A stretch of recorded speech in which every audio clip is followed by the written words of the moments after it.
Хот өндөр суух тавтай морил бий бол хөтлөгчийн хот. Монгол бүхийн гайхамшиг нэвтрүүлгийн шинэ дугаар эхэлж байна. Энэхүү нэвтрүүлгийг хөтлөгч ганц өх бидэнд бэлтгэн хүргэдэг. Өнөөдрийн дугаарыг стандарт кейтеринг компани оруулж ирдэг Good Day Soju болон аюулгүй байдлын төлөө хамтдаа Forward Motors ивент итгэж байна. Нэвтрүүлэг та бүхэнд YouTube-ийн Хот өндөр суугаар болон NTV телевизээр 83.3 107 стөлгөний Хот өндөр радиогоор хүрч байна. За өдрийн мэнд ганашаа. За өдрийн мэнд хүргэе. За өнөөдөр хэдүүлээ нөгөө өнгөрсөн дугаараас хэлж ийсэн те Монгол бүхийн түүхэнд босоо хэмээн ард түмэндээ дуудагдсан үлдсэн те дурсагдж яригддаг 3 хүн байдаг гэсэн те. Тэгэхээр босоо Банзар Арслан, босоо Шагдар Арслан, босоо Самдан авраг. Тэгэхээр 2 арслан 1 авраг байгаа даа ч те. Тэгэхээр өнөөдөр хэдүүлээ энэ 3 дахь хүн буюу босоо Самдан аврагын талаар ярилцах нэ. За 1900 би нэг энэ эхлэхийн өмнө нэг зөвхөн нэг юм домгийн шинжтэй юм хэлчихье. Их сонирхолтой сонсогдож магадгүй. 1913 он гинэ. Энэ хүн болохоор их нөгөө нэг нутгийнхаа хамт олонтой нийлээ нутгийнхаа ах нарыг дагаад их жин тээж явдаг. Тэгээд 1913 он гэж яхад 14 настай байсан гэдэг байгаа байхгүй юу? Амнаас хамт амьдсан яриа шүү. 14 настай 1913 оны усан үхэр жил жинчдэг дагаад Самдан хүү Ирээн цав руу явсан гинэ жин хийх гээд. За тэгэж явхдаа замдаа буудлаад байжсэн чи яг тэр үед нь одоо шүн орой бололтой галзуурсан чон дайрсан байгаа. За тэгэхэд нь самд нь чигтэж явж хагаад чихнээс нь ингэж барьж авж байгаа нөгөө чоны чинь газар саваад алдсан гэж байгаа. 14 настай хүү. За нэг ийм одоо цуута яриатай тий ард түмэн дундаа амнаас ам дамжин яригддаг нэг ийм хүний талаар хэдүүл өнөөдөр ярих гэж байгаа юм байна. За тэгээд энэ яриа хэр бодиттой байх эсгэн дараагийн үйл хөдлөлтөөс харагдах юм байна. За улс орон даяар бол одоо хан хинтийн босоо Самдан хэмээг алдарсан энэхүү эрхэм одоо бүхийн талаар дуулаагүй хүмүүс те бүх сонирхч тунд бол маш их ховор байдаг.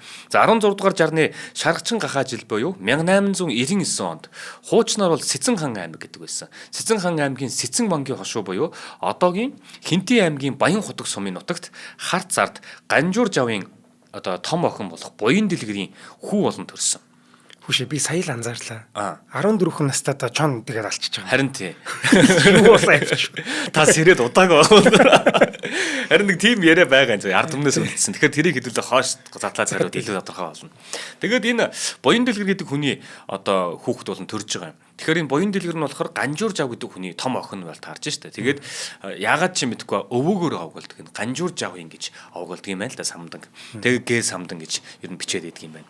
За тэгээд тэднийх бол одоо Буян дэлгэрийн одоо энэ хүний Самдангийн ах нар гэх юм уу? Тэгэхээр ах Шарав, Чүлтэм нар нь ах дүү нар нь одоо ийм хөөхөн хүү төрсөнд баярлан гараас гар дамжуулан бөөн баяр хөөр болгон газар хөрвөлгүй явсаар хагаад 7 нас хүргэсэн гэдэг. За ах Шарав нь болохоор өвөг эцэг Ганжуур жав нартайгаа нийлж байгаа энэ хоёр нийлж хагаад энэ Самдан гэдэг байгаа энэ баг хүүгээ те сахил ном хүртээж лам болгоё гэж шийдсэн байгаа. Ингээд Сэцэн хааны цагаан иргийн Гүндүү гаварлан гэд хийдийн чогчин дуганд шав болгон суулгацсан 7 настайгаас нь хойш. За тэгээд Самдан чогчин дуганы олон шав нартай танилцсаж номд сурсан байх нь тэ ном эрдэнэс сурж байхдаа багчууд банд нартай барилддаг боловч нэг ч хүүхдийг давж чаддаг байсан. Тэгэл чойрын ном заалгаж чогчин дуганаас их дуганы хуралд сууж 12 нас хүрсэн ч гэсэндээ бас л нөгөө хийдийнхаа банд нар эдэртэй барилдахлаар нэг ч хүүхэд хайдаггүй давдаггүй хэвээрэл байгаа юм. 12 настай болтлоо. За ингээд 12 наснда хурал номын сонирхол нь буурч гэж байгаа заяа. Хөдөө гарч одоо аянчин жинчин те жинчний хөтөлгөө хийж айлын эмнэг догшин адуу сургаж ундаг болсон. За энэ үеэс ахуулаад бие бэлдэр нь бол мэдээж өссөн булчин чангасаар ямар ч айлт хаана одоо эмнэг догшин адуу байна те тэрийг барьж сургадаг ундаг болжээ. За тэгэхээр Самдан 15 нас хүртлээ одоо хурлаас бусад те одоо ингээд нэг юм ном хурдаг тийм хурлаасаа бусад бүх цагт хөдөө байж идэг. Тэгээд аянжин хийж адуу мал сурган унаж хэн бүхэнд гайхагцаар бие нь чангарч байгааг хуучин бөхчүүд болон нутгийн наснууд ажиглан мэдээд за энэ Ганжуур жавын нөгөө зээх үү те сүрхий ир хүн болох нь дээ. Ер нь манаа нутагч бас нэг сайхан бүхтэй болж байгаа юм биш үү дээ л гэдэг яриа гардаг гэж. За энэ үед Самдантаа үргэж барилдаад хайдаг банд нар нь ч дагаад бас чангарсан. Тэд Самдантаа барилдаад хаях байтугай барьж авч чадахгүй болсноо мэдээд ахиж зүрх барилдахаа болсон гэдэг. Тэгэхээр одоо нэг хийдэд байхдаа бол энэ чинь ямар тийм ажил хийх юм бэ те. Яг тэндээс гараад явсан нэг 2 3 жилийн хугацаанд бол энэ ингээд маш хурдтайгаар энэ хүн би хаана одоо юм задарч л те. Тэгээд нөгөө эргээд лам нартайгаа банд нартайгаа барилдахлаа нөгөө хэдэн дийлхэ болоод эхэлж байгаа. Мэдээж тэр хооронд чинь тэр лам банд нар ч гэсэндээ өсөж байгаа шүү дээ 15 6 хүрчэл байгаа байхгүй. За тэгээд самдан гол нь нутгийнхаа тэр хүмүүстэй нийлээд аян жинд явж. Тэгээд гол нь тэнд ачаа бараа зөөгдөг. Ачаа бараа өргөх. Тэгээд нөгөө нэг тим хүүхдүүд авч явж байгаа юм чинь бас талент төрөгтэй байдаг байлгүй. Тэгэхдээ нөгөө юм хамаал зөөлөх гэж гар хөдлийн үзүүртэл зарах гэж авч явж байгаа шүү дээ. Тэгээд ачаа бараа өргөдөг. Тэгээд эмнэг догшин адуу байх юм бол тэрэнд их ирэмгий. Тэгээд нутгийн энэ бүдүүн шарав гэгч нэг хүн байд юм. Тэр хүн ер нь энэ хүүг одоо адуу малын дуртай ирэмгий гэдгийг мэдээд өөрөө зүүн сүн тэгээд авг хушуу орж адуу малын арилжаагаар явхдаа самданг гуйсан байна. Одоо нэгсэндээ адуу малын сайн болохоор нутгийнхын дүүг аваад тийшээгээ очиж адуу малын 8 ихтэй дүүгээл одоо авч явах нь л те. Тэгсэн чинь самдангийн ах нар нь дүүгээ ингээд жин тэгээд юм ингээд 8 хийгээ явчих юм бол наа чи нөгөө хийдээсээ гарчихна. Хар хүн болчих юм байна. Тэгүүлэхгүй гэж бодож ирсэн баг. Тэгээд олон хүүхэдтэй ганжуурж байгаа хүүхэн зээг хүүгээ ажилд сайн тэгээд ам тосолноо гэд. Сайн байдаг боловч хатуухан захиргаатай бас хүмүүжүүлдэг ийм хүн байгаа. Үүнийг нөгөө шарав гэдэг гадар нөгөө авч явах гэсэн хүн сайн мэддэг болохоор самдангийн өвг ганжуурж авдар очоо те ах шарав нартна хамдаад самданг эрэлд авч явъя гэж худлаа хэлээд гуйгаад зөвшөөрүүлсэн байгаа. За ингээд самданг дагуулад зүүн сөндөд адуу худалдахаар явсан байгаа байхгүй. За тэгсэн чинь нөгөө шарав болохоор адуу малаа худалдад дуусаад буцаж исэн чинь ав хушууны их наадман таарсан гинэ. Нөгөө нэг манай самданг аваа явж байгаа нь шүү дээ. Тэгээ явж итэл ядар ав хушуунд наадам таарж байгаа. Тэгээд тэд нар наадам үзэх гээд очисон байгаа. Тэгсэн чинь манай самдан болохоор тэр үед нөгөө адуу тэмээ агтмар хүнтэй нотлохгүй бол хамаг бие нь амрахгүй байсан тул тэр хушууны нааданд барилдах хүсэл мөрөөдөл ингээд оолцоод эхэлсэн. Тэгээд самдан хамт яваа шарав ахта хэлж байгаа. Барилдмаар байна гэд хэлсэн чинь нөгөө шарав ахан тэгсэн байгаа. За яах вэ тэгвэл би зодог шуудаг болоодох юм. Тэгээ чамааг бас зөвшөөрч барилдуулах юм бол барилдахад яадаг юм гээд тэгсэн байгаа. Тэгээ бүхийн газар очиод бүхийн даамал нарт нь энд одоо хүн ирж барилдах гэж байгаамаа барилдмаар байна гэд тухайга хэлсэн чинь тэд нар нь ихэд тохуурхсан маягтай шоолонгу. За хөөмөн тэгээд чаддгийм бол барилдтаа л гэж тавьсан байгаа байхгүй. За тэгсэн чинь манай нөгөө самдан бол бөөн баяр. Гэтэл нөгөө барилдах уулангууд тэнд чинь одоо нөгөө өвөр Монголд яваад нь шүү дээ тий. Өвөр Монголд яваад. Тэгтэл нөгөө барилдыг гэхээ зодог шуудаг байхгүй. Гэтэл би нөгөө нэг халахын одоо бөхчүүдийн зодог шуудаг ондоо байдаг шүү дээ тий. Тэгэхээр өвөр Монголын зодог шуудаг чинь болохоор нэг юм өхрийн арьс шир дээрээс нь хадаг яндар уйсан нэг юм байдаг шүү дээ.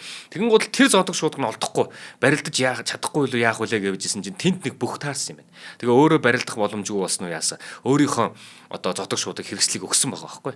Тэгээд самд нөгөөдг нь өмсөд үтсэн чинь урд нь өмсч үзээгөө хараачгүй тийм шарын сураар бүхэлсэн хадаг яндар болсон тэр зодог шуудгийг өмссөн гэж. Тэгэл зүүнээс 2 удаа гарсан. 2 удаа гарахдаа тэр нутгийнх нь өсөж яваа сайн бүх гэж хүмүүсийн бас юу тавьж ийсэн те найдлага тавьж ийсэн залуу 2 бүхийг манай хайчиж. Тэгэхээр эн чинь бас нөгөө бас 10 хэдэн наснуудаар яваад байгаа шүү эн чинь нөгөө том болоог байгаа. Гэтэл тэдний бүхчүүд бас үзэгчд нь самдан гээд нэг юм хүн ирдсэн те ингээ барилдаад ингээ нөгөө бүхчүүдийн хаяад ингээд ахлаар ер нь жоохон дургуйхан л байсан юм байна л. Тухайн үйл чинь бол нөгөө нэг өөр хошоонд очиод төрөөг нь авчих юм бол бай шагналыг өгдөг мөгдөг гэдэг үлээ те бай шагналыг эгүүлээд өгдөг гэдэг үлээ нэг тийм нэг ёс гэдэг ч үлээ нутгийн хүндэтгэл тийм юм байдаг аах. Тэгтэл нөгөө нэг залуу бүх ирээд найдлага тавьж хоёр бүх нь унгаацсан чинь хүмүүс ер нь жоохон дурамчхан байна гин. Тэгсэн зарим хүмүүс болохоор чи аль газараас яваа хар хүзүүт маан бэ. Ер нь энэ хар хүзүүт маамыг дээш нь ноёдод хэлж хасуулъя гэд хуйлж гинэ тэр хүмүүс нь. Тэгснээр тэнд нөгөө нэг наадмын чи одоо нөгөө том асарт чи ноёдод л суун үстэй. Ноёдтой очиод мэдээ хөргөж гин гэд. Тэгсэн чинь нөгөө самданг тэр асраас дуудж гин гэж хүн ирээд хэлсэн гинэ. Ноёд дуудж гин гэж байгаа байхгүй. Тэгээ нөгөө самдан чи ганц хамт явж байгаа нөгөө том ах шарваас л асуу шүү дээ. Яах вэ одоо би юу гэж хэлэх вэ гэж хэлсэн чинь. За чи голын том асарт байгаа маймаа маягийн махлаг тарган ноёны өмнө очиод сөгдөөд асуусан зүйлд нь үннээрээ л хариулаад байгаараа гэсэн байгаа. Ахан зааж өгөө явуулж байгаа. Тэгсэн нөгөө нэг даамлан дагуулаад их асарлуу аваад очисон гинэ самдан. Тэгээ самдан асарлуу орсноо л яг нэг ахыхаа хэлсэн дагуу те нөгөө нэг том ноёных нь өмнө очиод сөгдөө суудсан байгаа. Тэгсэн чинь тэр нь болохоор Монгол ноён заяа. Тэгсэн нөгөө Монгол ноён за хэрэг учир юу? Одоо хит нутаг хаана вэ гэж асуусан байна. Тэгсэн чинь өөрийнхөө үнэн байдлыг хэлсэн гинэ. Би ингээд ахтагаа ингээд яваа ингээд 8 өнөдөр хийж явж байгаа барилдах хүсэл төрөөд ингэсэн юм аа. Тэгээд нэг 2 бүх хайцаад ингэж байгаамаа гэдгсэн. Тэгээ ноёнтой минь өршөөгөөрэй гэж л дээ. Тэгсэн чинь тэр ноён бол Монгол ноён. Тэгээд нөгөөд чи яг асуудлыг мэдэн гутлаа хажуу талд нөгөө өвөр Монголын хошууны ноён сууж явах нь шүү дээ. Тэгэн гутал бүгднгээс нь төрүүлээд газ одоо ингээд ухаан сэлж байгаа нь. Аа чи манай хошууны миний албат байсан байж тээ. Гэсэн гэж байгаа. Тэгсэн чинь нөгөө авах хошууных нь ноён дэрэгдэн сууж байгаа. Тэр харснаа аа та ноён та манай нутагт ирэхдээ бүхтэйгээ ирсэн юм байна шүү дээ гэд. За ингээд ямар ч байсан нэг барилдуул гээд те. Ингээд нэг аятайхан галсан байна. Ясахгүй. За тэгээд самдан ямар ч ноёныхоо бүх гэ те нутгийнх нь ингээ хамгаалах хүнтэй болчлоо гэд. За тэгээ барилдахаар явсан. За тэгсэн чинь нөгөө хажуу талд нугаар авах хошууны ноён нь болохоор юу гэж бодож байгаа юм гэхээр тэгж гинэ. Тухайн авах хошуунд нь бас нэлээд том ахмад нэлээд том одоо олон жил барилдсан сайн тийм авраг бүх байна гинэ. Тэр лавсан гэдэг нэртэй хүн. За тэгэхээр нөгөө лавсан гэдэг бүхт маань хаюулах гэж ирсэн зурагтай хүү юм байлгүй дээ гэсэн юм бодоол ингээд өнгөрчлээ. За тэгээд нөгөө Монгол ноён маань ч гэсэндээ сайн барилдсан шүү гэсэн. Тэгээд нөгөө авах хошууны ноён ч гэсэн за сайн барилдаарай гэж явуулч. За тэгээд самдан маань бол олон сайхан бүгчүүдийг ээлж дараалан хаясаар хагаад үзүү түрүүндээ гараад ирсэн. За гараад ирэтэл тэр газрын одоо нөгөө нэг алдартай бүх болох лавсан гэдэг тэр хүнтэй таарч л те. Нөгөө хүн болохоор том биетэй. Тэгээ хадаг яндар болсон бүх байна гинэ. За тэгсэн чинь манай хүн харж хагаад нөгөө лавсан аваргыг нь шууд дайраал өргөөл тэр жигтэн тонгорол хайцсан гэж байгаа байхгүй шууд. За ингээд зүүн сөндийн их аваргыг одоо нутгийнх нь наадам дээр хаяад шагналд нь морь шарын шагнал аваад баяртай нутагтаа ирсэн боловч гэрээс оргож гарсан. За тэр наадамд нутгаас нь бас хүн тэрийг нэг батлах хүн ховор байсан гэдэг утгаараа бас тэр тухайга нээх яриаггүй гэдэг. За самдан хүү эд эр бэр хурж байсан тэр үед бол одоо нөгөө хотонд нэг үнэ өгцсөн байсан гинэ. Тэгсэн чи ихч цэнд жавн болохоор яа зайлуулдгийг бэлээ гэж яхад яг тэр үед нөгөө хүүчин гэрээс гарч ирээд дөрвөн хүлээг нь ингэж оосруулж жагаад хончилж хүлж жагаад өргөж аваад нурундаа ингээд өргөө дэш нь боргоод өргөж жагаад тэгээд авчаа хайчижсэн гэдэг. Үүнийг нь харж байсан нутгийнхан бол өстой тэнхээ дийлхээ болж байгаа маань одоо наадамд барилдуулъя. Нутгийнхаа нэрийн өмнөөс наадамд барилдуулъя л гэж хэлсэн гэж байгаа. За тэгээд саяны тэр нөгөө нэг төрүүлчээд шагналаа бас тухайн нутгийнхан юмд өргөчөөд ирдгэн шүү ер нь. Би тэрийг төгсгөлд нь хойно яриа. Хоёулаа хамтран ажиллаж ярьчих. За тэгье. За өнөөдрийн дугаарыг Good Day Soju бэнтгэж байна. За Soju бол Солонгосын ард түмний уламжлалт одоо идэ. Тэр ч утгаараа Soju-ны зах зээл дээр 3 том тоглогч байдаг юм байна Солонгостой. За тэрний эхний 3-т тогтмол ордог Soju бол Good Day. За энэ сархтыг нэрэхэд цэнгэг ус маш чухал бөгөөд за Good Day Soju-ны усыг Jirisan гэж хэлдэг юм болов. Jirisan гэдэг юм болоо. За энэ уулын 320 м гүнээс гаргаж авсан хүчил төрөгчөөр баялаг цэвэр тунгалаг усаар боловсруулдаг гэдгээрээ бусаан бүс нутагтай маш их алдартай юм байна. Оо тийм үү. За тэр ч утгаараа хамгийн цэвэр за бас хамгийн олон төрөлтэй Soju гэдгээрээ дэлхийд даяараа алдартай гэнэ. За энэ Soju маань бас нэг онцлог зүйлээр ялгардаг нь Soju-ны спиртийн агуулмж буюу градус нь 16% байдаг гинэ. Ингэж бууруулж чадсанараа шинэ технологи нэвтрүүлснээрээ бас онцгойрдог юм байна. За энэ Soju-ны үйлдвэрлэгч нь Muha гэдэг брэнд компани байна. Солонгостой 97 жилийн түүхтэй ууган үйлдвэр юм байна. За тэгээд 72 цагийн хүчил төрөгчөөр баяжуулсан Soju-г зах зээлдээ нэвтрүүлж идэг юм байна. За 97 жилд нэг бүтээгдэхүүнээ үйлдвэрлэнэ гэдэг бол ямар их туршлага тэгээд бүтээгдэхүүн ямар сайжирсан бэ гэдгийг нь бол илтгэж байгаа бах. Тий. За энэ Soju-г одоо дэлхийн гэж солиорч байна. Улаанбаатарт Монголын бүх дэлгүүрүүдээр л худалдаалж байгаа бах тийм ээ. За баярлалаа. За баярлалаа. За ингээд ерөнхийдөө энэ хүний амьдралыг харахаар одоо ингээд жин тэгээд те урагшаага өвөр Монголын нутгаараа ер нь их явсан. Тэгэх болгондоо л одоо бас боломжтой газруудад барилдаад бас зүгээрч барилдаагүй дандаа төрүүлж явсан гэдэг юмуд гарч ирдэг. За барилдааных нь амжилтаас ярих юм бол одоо ингээд дөнгөж нэг 10 эдтэй байгаа хүүч ингээд нэг 20 хүрж ийн л да. Тэгээ 20 хүрээд эхлэхээр ер нь бол одоо овоо тахилгын наадам те хошууны наадам зодоглон бүхийн гараагаа эхэлсэн. 20 настайгаас ер нь бол эхэлсэн гэж яг тэр үзэж байгаа. Тэгээд 20 настайгаас эхлээд ер нь 10 засгийн наадам те одоо нөгөө манай улсын баяр наадам чинь л одоо нэршил шүү дээ 10 засгийн наадам гэж байгаа чи. Тэгвэл 10 засгийн наадамд ирж барилдаад 4 давсан байгаа 20 настай байхдаа шууд улсын наадамд ирж барилдаад гэсэн үг. Түүнийхээ хойдон жил нь наадамд ирж барилдаад дахиад 4 даваад том цолтой нэр зуутай олон бүхтэй нүүр тулж те Монгол бүхийнхээ олон хувилбар мэхнээс хийлгэж тэднээс барилдааны уур ухаан сурч барилдах хүсэл урам зориг нь улам оргилж исэн гэж байгаа. За ийхүү алдарт авраг арслан заануудтай хүчвүзэн барилдаж эхэлснээс хойш за босоо самдангийн хувьд болохоор 1921 оноос хойш яг ингээд улсын баяр наадмын амжилтууд нэлээд тод гарч ирэхээ. 1921 оны 10 засгийн наадамд 8-ын даваа хүртэл явцсан. Тэгэхээр ч нэг 22 морьтой байх үедээ л байхгүй. 8-ын даваад луу гүний вандан аврагт унсан. Гэхдээ энэ 8-ын даваа нь болохоор үзүр дөрөвнийх. Тэгэхээр чин луу гүний вандан аврагт унаад тэгээд үзүүрлсэн гэсэн. Үзүүрлээд заан цол хүртэж байгаа. Тэгэхээр одоо нөгөө вандан аврагч нь бол одоо бидний өмнөх дугаар дээр маш их гарсан шүү дээ. Одоо манай буур жамин аврагыг хөтөлж яваад авраг болгож исэн гэдэг ч үү. Тэ бүр ийм домогт бүх шүү дээ. Тэгээд тэр домогт бүхтэй ямарчсан гар зөрүүлж 20 идэх настай хүү заан цол үтж байгаа байхгүй үзүр түрүүн дээр. За тэгээд 1923 оны 10 засгийн наадамд 112 бүх барилдахад их шөвгт цэцэрлэг мандлуулын вандан авраг дахиад тэгээ Хантайшир уулын аймгийн Босоо Шагдар өмнөх дугаар дээр хэлсэн шүү дээ. Сэцэн хаан аймгийн Босоо Самдан 3 гуруула үлдсэн. Тийм. Тэгэнгүүт энэ гурав ч үлдэнгууд Шагдар нь гоц мөргөөд тэгээд нөгөө Самдан болон вандан авраг нь хоорондоо барилдсан байгаа байхгүй. Тэгээ манай Самдан болохоор вандан аврагыг өвдөг шороодуулаад үзүр түрүүндээ гараад ирсэн. За тэгэхээр нөгөө талаас нөгөө хоёр босоо ч таарсан гэдэг өмнөх дугаар дээр ярьсан шүү дээ. Босоо Шагдар, Босоо Самдан хоёр үзүр түрүүндээ гараад ирж байгаа.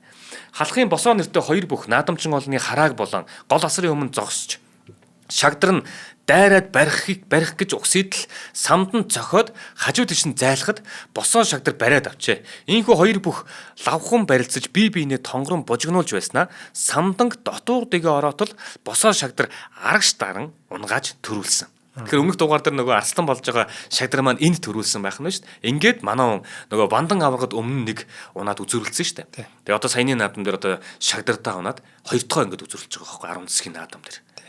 За Босоо Самдан бас тэр жил болсон цэргийн наадам. Цэргийн наадамд 704 бүх барилдахад 10-ын даваанд цэцэрлэг мандлуулын Дүийн хөрийн далантайд өвдөг шороодон үзүрлэж арслан цол хүртсэн байгаа. 3 үзүрлээд арслан болчихлоо. Тий. Одоо нөгөө цэргийн наадам 10 засгийн наадам гэдэг одоо нөгөө 21 оноос ч хоошоод энэ хоёр ч нэгдээгүй яваад байгаа шүү дээ, тий. Ингээд л яваад байгаа үеийн юм байна. За тэгээ ямар ч гэсэн ингээд 3 дахь үзүрлээ тэн дээр цэргийн наадам дээр эсвэл арслан цол хүртсэн юм байна. За түүний дараа жил буюу 1924 он 24 оны цэргийн наадамд 674 бүх барилдсан чинь Архангаа нутгийн бүх нөгөө вандан тэгээ далантай Хинтийн нутгийн Босоо Самдан Гиндэн Даржаа арслан нар одоо шүгийн дөрөвдөр үлдсэн. Гиндэн Даржаа арслан ванданд унтсан юм байна. Тэгээд Босоо Самдан маань далантайг давтсан. Тэгэнгүүт дахиад вандан болон нөгөө Самдан хоёр маань хамт үлдсэн гэсэн үг. За тэгээд энэ даваан дээр бол вандан авраг маань унгаагаад Самдан маань дахиад үзүүрлсэн. За үзүүрлсэн тоонууд бол маш их болоо яваад байгаас тийм.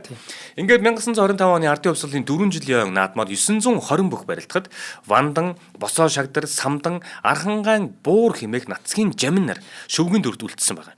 За вандан, Босоо Самдан амлан барилдаад өвдөг шороодсон. За одоо энэ удаад өвдөг шороодсон.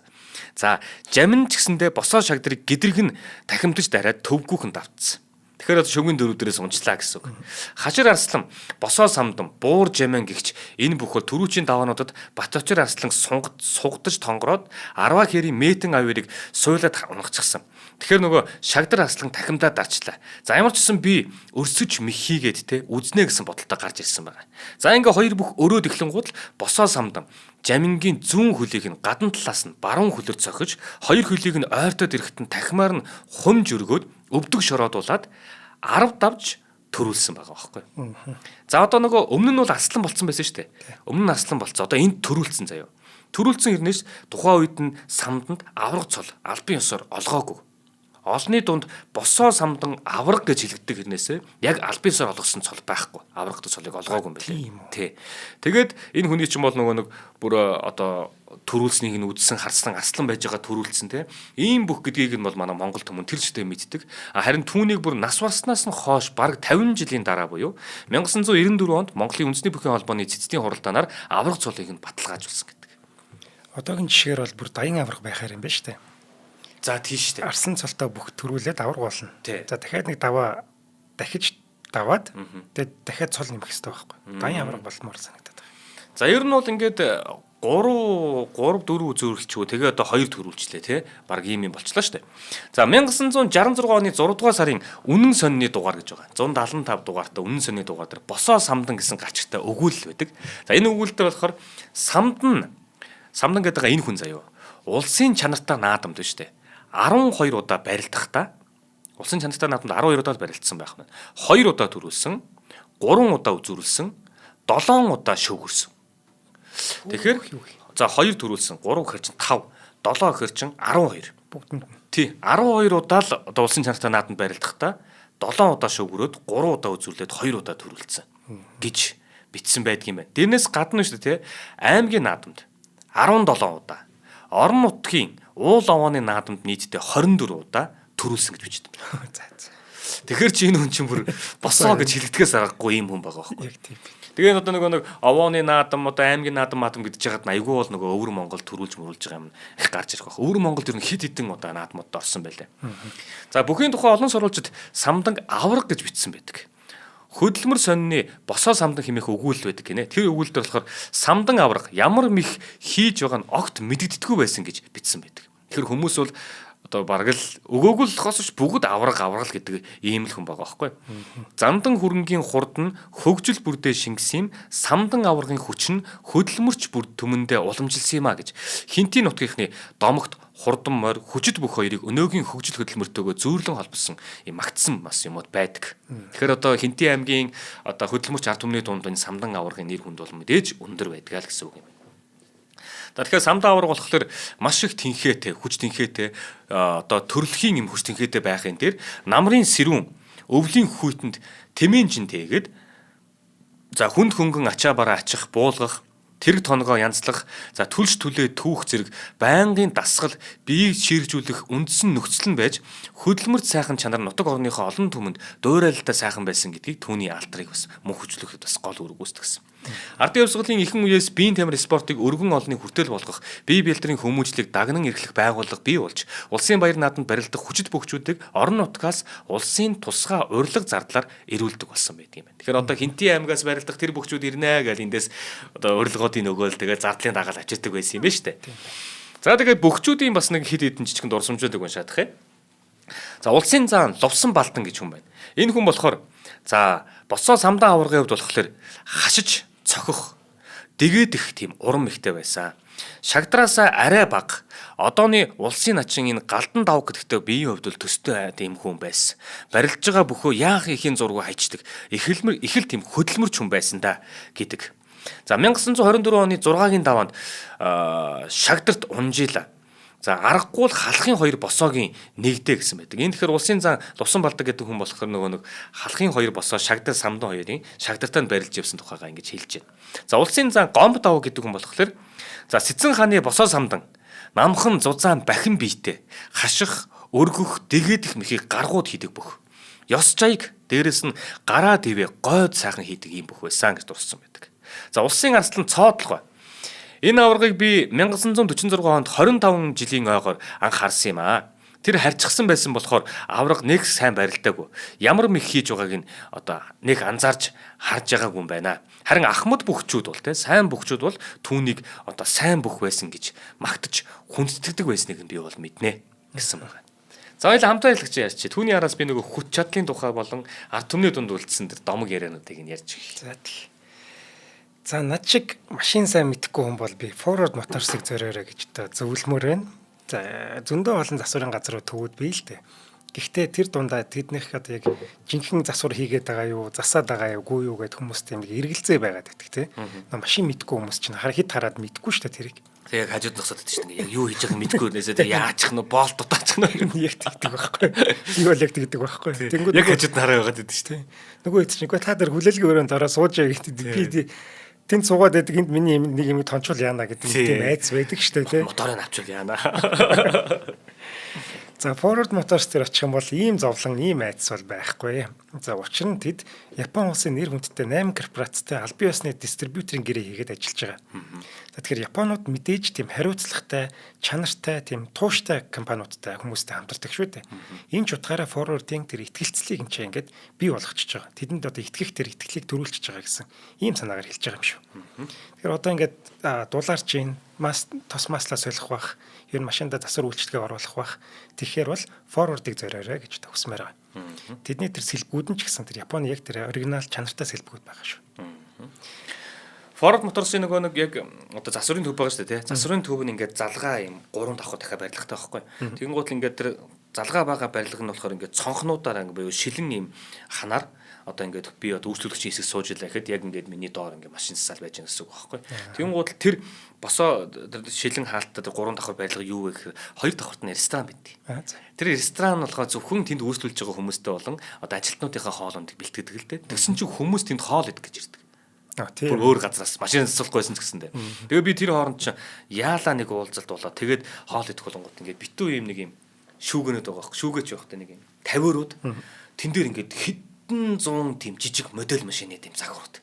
За. Тэгэл ингээл хоолоо захиалчаал те ямар итгэл яаж хоорондоо машин тийм яслаж байгаа хооронд ингээл тэдрийг ингээ үзээ явж итэл бүр янз юм бүр 90 хэдэн оны модель машины загвар магвар бүгд байж идэг.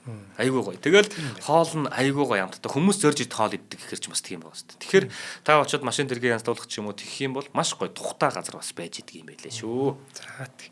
За энэ тухтай газар маань хаан улд бүрийн 3 дугаар хороо Тэц 3-ын Чанхаард байрлаж байгаа. Тэц 3-ын яг ойртон офис нь бас засварын төвөн цуг байж байгаа тийм ээ. За холбогдох дугаар нь 7510 юм байна. За баярлалаа. За баярлалаа. За ингээд халахын Сэцэн-хан аймгийн те босоо самдангийн одоо ард түмэн донд үлдсэн тэр хүч тамирын тухай бас томог яриануудыг бас ярилцъя. За түрүү нөгөө хэлжсэнээр 1913 оны усан үхэржил 14 настай самдан хүү жинжтийг дагаад ирээн цав явах замдаа буудлаад ингээ байж явах үед нь те галзуу чон дайран ирэхэд самдан чихтэж аваад газарт саваад алсан гэдэг. Жинчид очих газараа хүрээд мэрэгч ламд үзүүлсэн юм байна. Яг энэ үйл явдлын дараа. Тэгсэн чинь гай нүүрүүлсэн байна. Хийдэд өргөл өргөө гэж л дээ. За тэгээд нөгөө самдан хятад пүүсээс очиод өргөл авахаар өргөл юм байна уу гэд авахаар очисон чинь хятадууд нь олс дээс барайл бөөн шуугалдаан болол наан цаана гараал ингээд ингэнэ. Тэгээ яасан гэсэн чинь тэнд нь нэг луус буюу нөгөө одоо адуу юу хоёрын юу байгаас илжиг хоёрын голоос гарсан юм байгаа шүү дээ. Тэр тэгсэн чинь дийлдэхгүй өстой тэгэл төвөөж ингэн. Манай он ч нөгөө эмнэг адуу мадуун их сонирхолтой шүү дээ. Тэгээ манай он шууд очиод барьж аваад мушгаал доош нь унгаагаал толгоо дээр нь гараад дараа тавсан байна. Тэгээ хятадуудыг авчираад наадгаа хүлээд ав гэд нөгөө төр хүлүүлж авсан. Нөгөөд нь ойртож чадахгүй олсоо бачаал ингээд байсан байх нь л та. Үүнийг харж исэн нөгөө данжаад буюу нөгөө нэг хятадын пүүсий чинь нэг хөдөлдөг ч юм уу эзэн ч юм уу те данжаад нь. Төө чи яасан хүчтэй хөвөө гэд. Тэгээ дэлгүүртээ дагуулж ороод юу авах юм гэд гисэн. Тэгсэн чинь манай хийдэд хурал хуруулах тийм одоо өргөл өгөх те тим юм авъя гэсэн чинь данжаад болохоор хунц цай тэгээ шуудаа цагаан бодоо өгсөн гинэ. Тэгснэ наадгаа чи өөрөө ганцаараа аваад явж чадах юм бол үнэгүй ав гэдэг гэж. Тэгсэн нөгөөдг нь бүсээ талж байгаа бүсээрээ багалж ороод байгаа л өрөөл аваа явуулсан гэж байгаа. За 1914 оны модон бар жил яг тэрний дараа жил багхгүй. Тэгэхээр одоо нэг 15 орчим настай. Хошууны жинчид өвөр Монголын Жанчхүү хот ороход 15 настай самдан цуг явсан байгаа. Жинчид шилийн голын чуулганы зүүн сөндөр дайрч өнгөрөн байгаад Жанчхүүгийн давааг уруудахад тэмээн тэрэг замын хажуу руу орохоор нь татаад гаргаж очих газараа хүрээд буцах үед тэмээнүүд нь тарианд орж хэрэг тэмээнүүд нөгөө тариад ирсэн байсан айлын тариараа очихгүй. Тэгээ хэрэг маргаан мандаад тэгээ тэрнийхээ оронд та нар энэ тэмээ чи манай тариа гэдсэн оронд нь үнэгүй ажил хийж өг гэд. Тэгээ өөрөө тэг дарахаар болж л гэнэ л дээ. Тэгснэ юу хийх гэсэн чинь хэдэн зуун шуудаа гурил хураах 10 хоног хийх ажлыг өгсөн байна. Тэгсэн самдан маш их хүч чадал гарган ажиллаж нөгөө 10 хоног зөөх ажлыг нь 3 хоногт багтаагаад дуусгаад өөрөө дараа тэгээ буцсан гэдэг. Тэд замдаа сөндийн наадамд самдангаа төрүүлүүлээд нөгөө сөндөд очиж самдан төрүүлж байгаа сте самдангаа төрүүлгээд даагаар шагнуулсан. За тэгээд жингийн ахлагч нь болохоор хүний нутагт төрүүлэх сайхан ч гэсэндэ хил ам хараал ирүүл гэж айхтар юм байдаг юм аа. Одоо энэ гигэнтэнд те одоо энэ хийдэд байгаа гигэнтэнд бараалгаад даагаа өргөөд зам мөрөө даатахаарай гэж хэлсэн байна. Тэгээ нэг 15 настай хүмүүс даагаа авч төрүүлсэн даагаа авч өргөөд нутагт нь өргөөд тэгээ явсан байдаг. За 1915 оны 100 Жанчхүү хот жин тээгэр явахдаа зүүн сөндийн наадам таарч самдан 16 настай барилдаж ноёны бүх содон ваанчгийг дотуур дэгээ орон эргэж өвдөг шороод болон төрүүлсэн. Мөн жингийн ахлагч ямыг яаж мэдэх вэ? Бандит гигэнт гэдэг чинь бандит гигэнт одоо бараалхаж бай шагналаа барьж аян замаа даатгаа гэснээр дагуу бас нөгөө бай шагналыг навчаад аян замаа даатгаад ингээд өгсөн байдаг. За 1930-ад оны орчим цас ихтэй зодорхуу нэг өвөл Баян түмэн Донод аймаг руу дүү Доноонхон хамтдаа үхэр тэргээр жин тээжилтэй манай самдан. Дүүн хөсгөө хөтлөөд самдан жингийн цувааны ард өөд одоо нэг өөд газар руу морио хөтлөөд явган гэлдэрч явж гин. Тэгсэн чинь тэдний араас бүхээхтэй 2 хүнтэй том яаз гэдэг машин цас шороо божигнуулаад хөнгнүүлээл дайрч ийснэ нөгөө өөд газар чи хүч алдаал шарвж гин гинэ. Тэгээд шарвахтаа нөгөө өкөлдөр хөтлөө явж байгаа шүү дээ дүүн. Тэр нь үргээд ухс хийхдээ нөгөө хөтлж яваа тэргээ тэр машинтаа хавраад тэргээ эвдчихэж гинэлтэй нөгөөтг нь.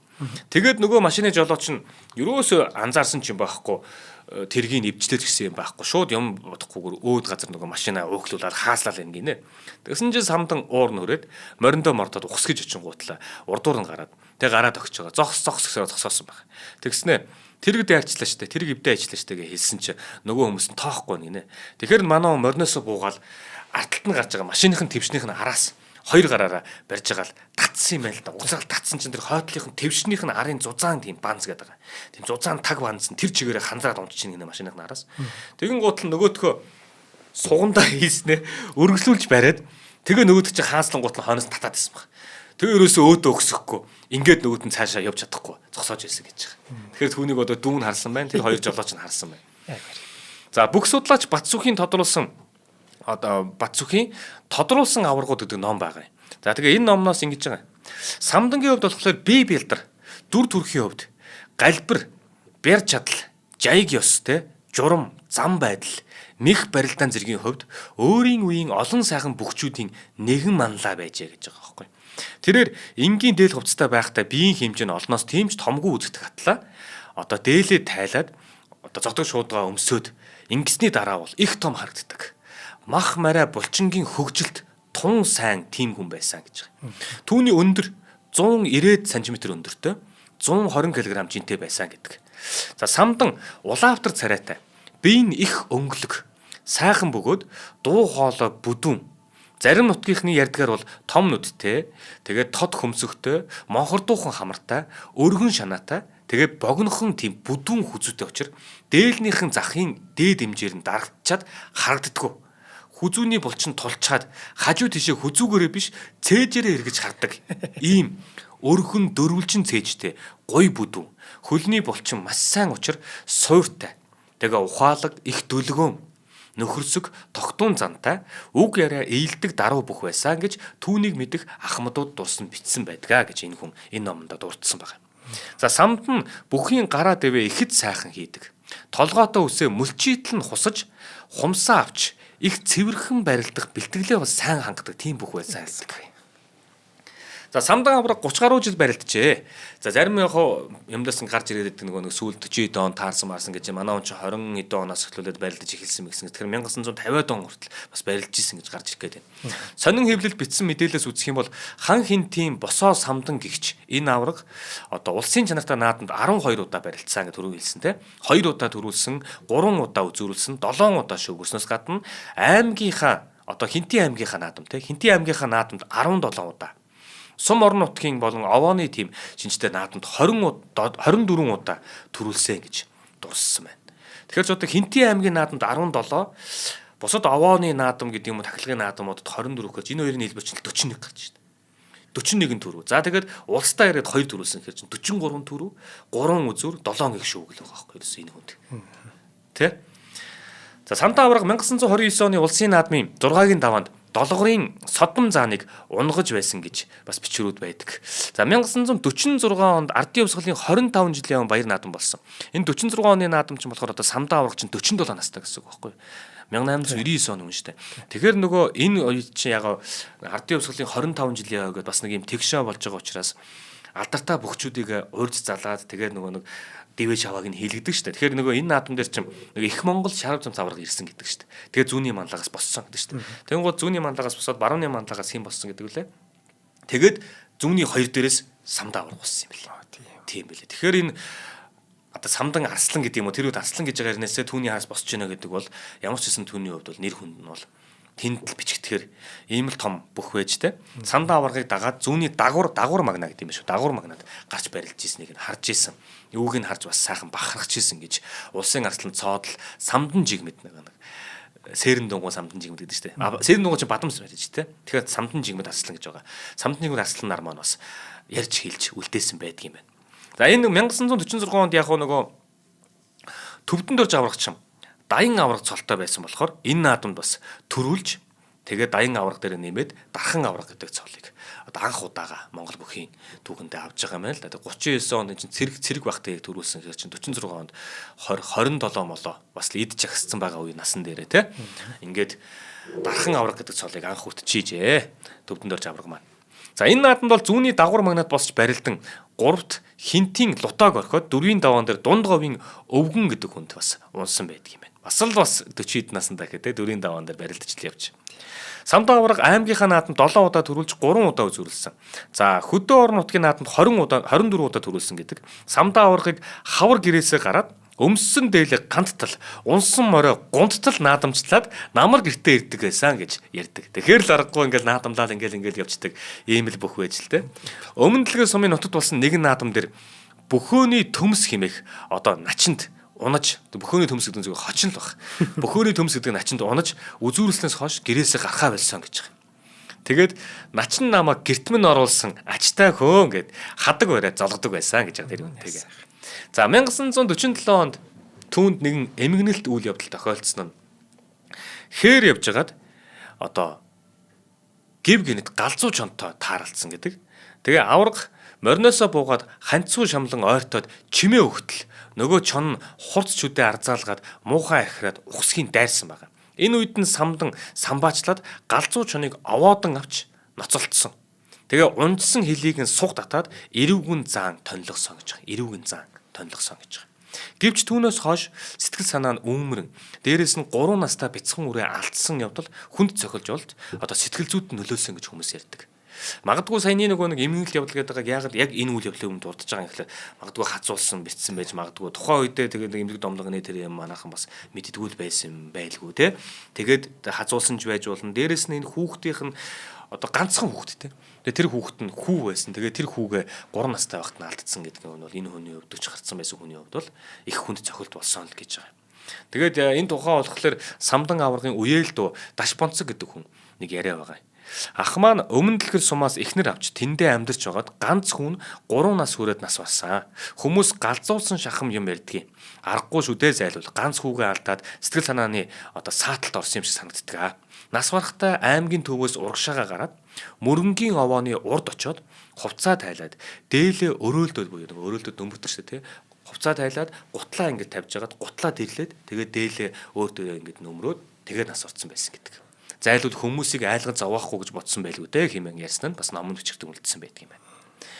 За ийхүү босоо самдан авраг маань 1947 оны 5 дугаар сард ер нь бол нас барсан, таалт өгсөн гэсэн 1947 онд. За түүний хөшөөг бөхчүүдээс анхлан 1992 онд Баян худаг сумын төмдөнд босгосон. Нөөссөн төсөн газар нь тий. Хоёр дахь хөшөөг нь 2013 онд Хинтий аймгийн төвд бас босгосон. За самдан аврагын бэр чадлыг илэрхийлсэн олон арван сайхан дурсамж яриа ард түмний дүнд домог болон мөнхөрсөн байдаг. Хинтий аймаг самдан аврагын нэрэмжит үндэсний бүхийн аймгийн авраг шалгуулах тэмцээнийг тойргийн барилдааныг 1964 оноос хойш жил бүр уламжлалт болгон тогтмол явуулж олон сайхан бөхчүүд энэ наадмаас төрөн гарсан байдаг. Тэгэхээр Хинтий аймгийн сайхан бөхчүүд байна шүү дээ тий. Тэгэхээр тэр хүмүүс бүгдээрээ л 1964 оноос хойш л бол энэ хүний нэрэмжит барилдаанаар дамжиж гарч ирсэн л гэсэн үг юм.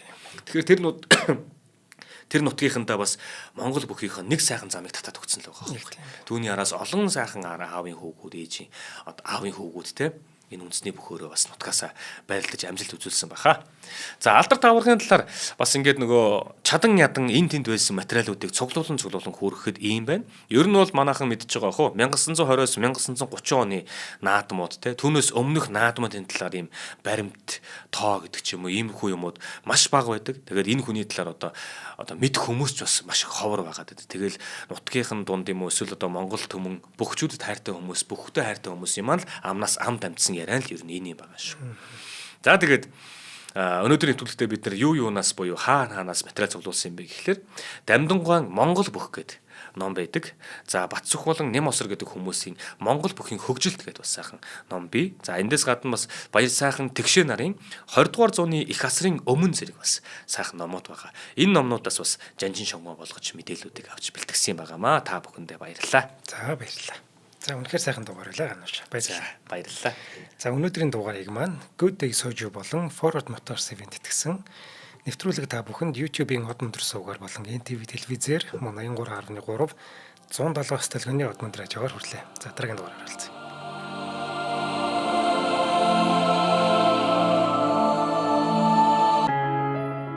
Нэвтрүүлгийг хүлээн авсан Нарны аймгийн монголчуудаа баярлалаа. Од мөндөр сувг нь энэ мэдчлэн таны мэдхүй мянган нэвтрүүлгийг 2026 оны 7 сарын 1 хүртэл та бүхэндээ хүргэх юм. Их хэлээрээ шинжлэх ухаан танин мэдхүйг түгээхийн үлсэд нэгтгэх хүсвэл та бидэнд хандив өгөх боломжтой. Жилдээ ганцхан удаа 100,000 төгрөгөөр биднийг дэмжснээр шинжлэх ухаан танин мэдхүйг түгээх энэ үйл хэрэг амжилттай үргэлжлэх юм. Од мөндөр нэр дээрх Худал өвчлийн банкны дансгаа 4191 тэг 4518. Та 100,000 төгрөгөөр шилжүүлэхдээ гүйлгээний утга дээр нь өөрийн нэр болон утасны дугаараа заавал бичээрэй. 100,000 төгрөг хандалснаар Од мөндөр сувгийн алтан гишүүн болох юм а. Шинжлэх ухаан танин мэдхгүй Монголд ялах болтугай.